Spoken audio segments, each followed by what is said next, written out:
Viewers, এই ভিডিওতে আমরা নেচার শব্দটি নিয়ে আলোচনা করব। সাধারণত নেচার শব্দটি বিভিন্ন অর্থে ব্যবহৃত হয়ে থাকে।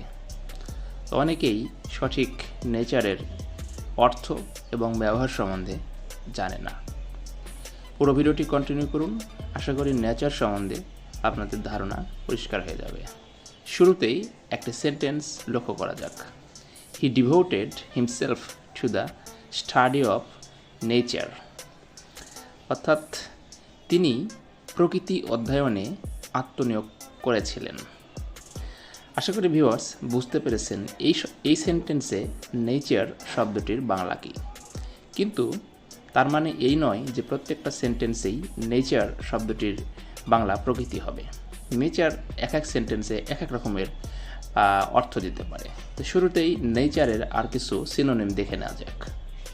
Temperament, behaviour, mould, quality, habit, summary, essence, abstract, quintessence, sum. অর্থাৎ নেচারের সিনোনিম বা বিকল্প হিসেবে আপনারা এই শব্দগুলো ব্যবহার করতে পারেন। এখন দেখা যাক বাংলা অর্থ।